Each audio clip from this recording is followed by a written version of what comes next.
Hello, friends. This is a rant. Welcome to my ad hoc rantings,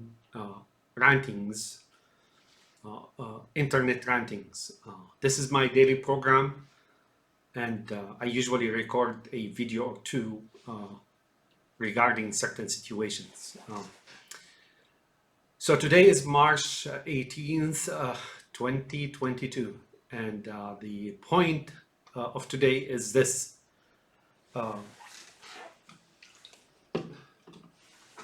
Some people have doubts to what I said earlier about before even the war about Stalinine intending to invade the entire continent of Europe.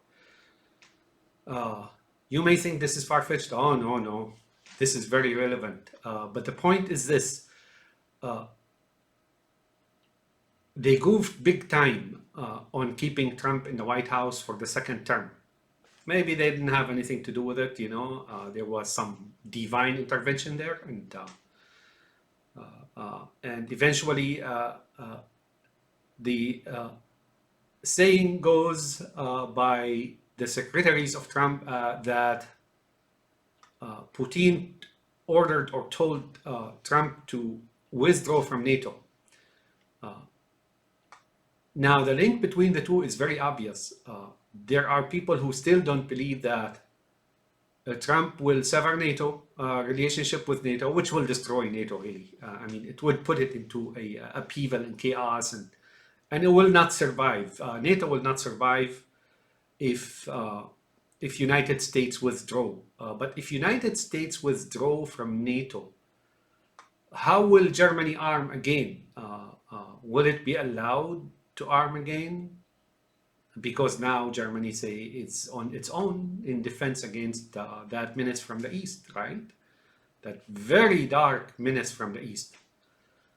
But nonetheless, the link between the two is very obvious. It was supposed to be carried out now about this time, probably earlier. I don't know if the loss of the White House postponed the invasion of Europe by Stalinine.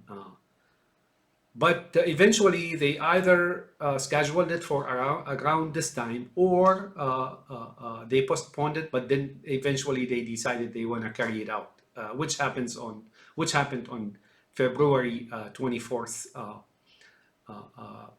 January 24th, February 24th of this year, right? Which is like what, 4 weeks ago. So the two are very linked and very, there is a grand scheme, a grand plan, and the preparation for it was 2 years of pandemic, right? People have been shown that there is an overwhelming control by Zion or the establishment that they can do so and so in order for them to get you tired. Meaningly, when you tire from the pandemic, you would mind very less what's happening in Europe. That assessment was wrong. Actually, it produced the opposite results, really, in the mentality and psyche of people. That said, also, I want to tell you something about that link. So there is a link between the pandemic and the invasion of Ukraine and Europe, for that matter, and the withdrawal and destruction of NATO by Trump, had he stayed in power. First thing, the news is it's not going to work. And if they want to renew the effort again, it'll be probably centuries if they continue to be as such, existing and airtight networks and so on, and octopus of finances, and that Israel octopus of finances in the world, and intelligence agencies and despotic regimes and so on and so forth. But we don't know. The fact of the matter, I doubt it that they will continue to exist as is, because they've been trying for a long time now.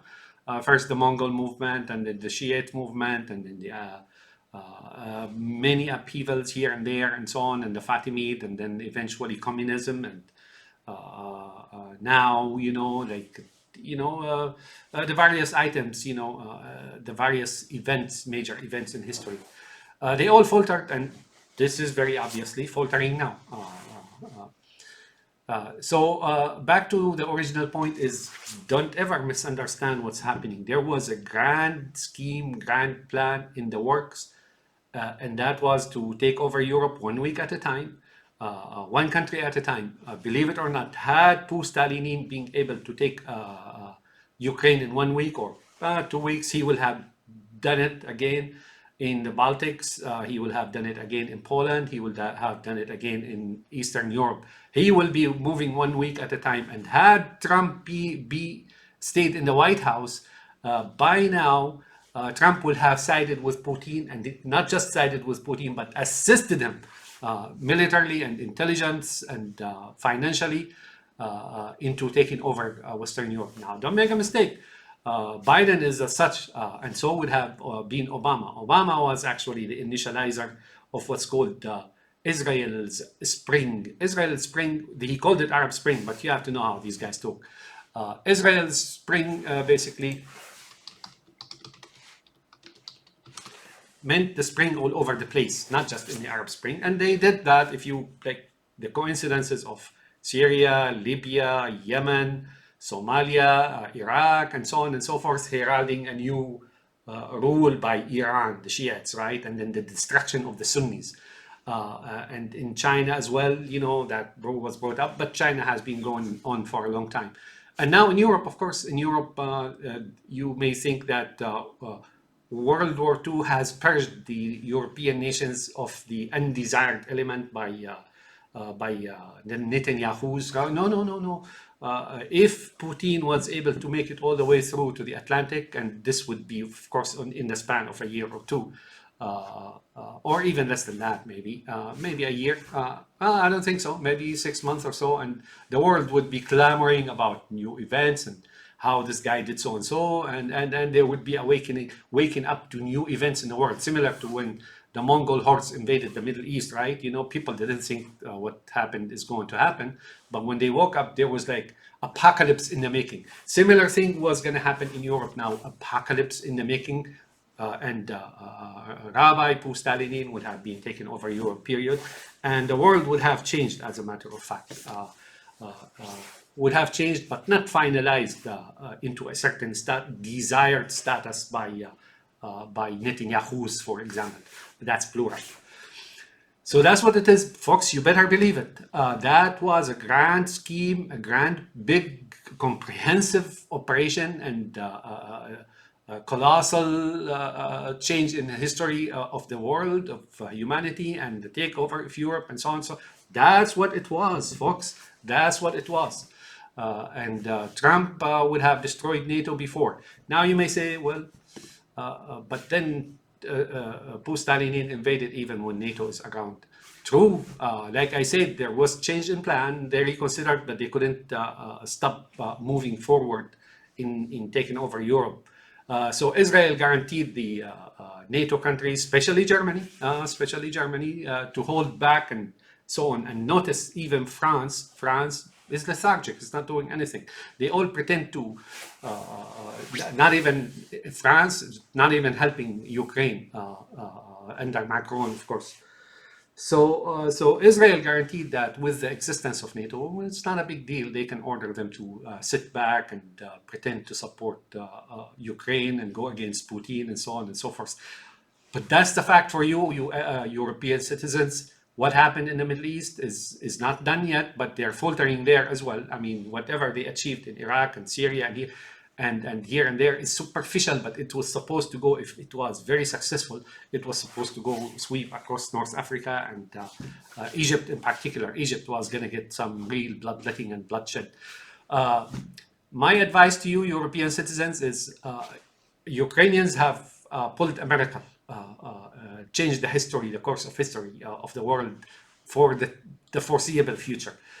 European citizens, it's now or never. You better start thinking on your own, individually, support Ukraine individually, and if one of you volunteers to fight against that dark side of Moscow in Ukraine now, you will be defending your family, whether in Sweden or Germany or France or Spain or Portugal or Holland or anywhere else, or even in Eastern Europe, you would be defending them now, because in the future, I'm telling you, this is not going to happen, but there's that extremely minuscule chance that is currently non-existent, but in the future, very distant future, it may become real, right? That Stalinins will make it through.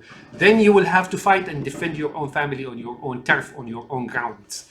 Now is the time to go and volunteer and fight against those Russians there, because now, as the time has also turned around, and then these Russians have to be evicted from Ukraine. Period. Let nobody misunderstand, especially those in charge of Ukraine. They call themselves government, right? If you concede anything to Putin, Crimea or anything, you're a traitor. If you appease them, you're a traitor. If you give them a reprieve, if you give reprieve to those Stalinins, you're a traitor. You never negotiate or discuss anything until the last occupier or soldier or conscript or terrorist of Stalinins leave the country, period. It's better now to finalize on the country this way or that way than to allow Stalinin to rule you, period. There are those Ukrainians who think that they want to go the Russian side. They don't know what they're doing, believe me. And they will come to regret it. My friends, that's today's rant. And at one point, I may do another video later, ranting, and that would be great storytelling and facts telling. Have a nice day, my friends, and take care.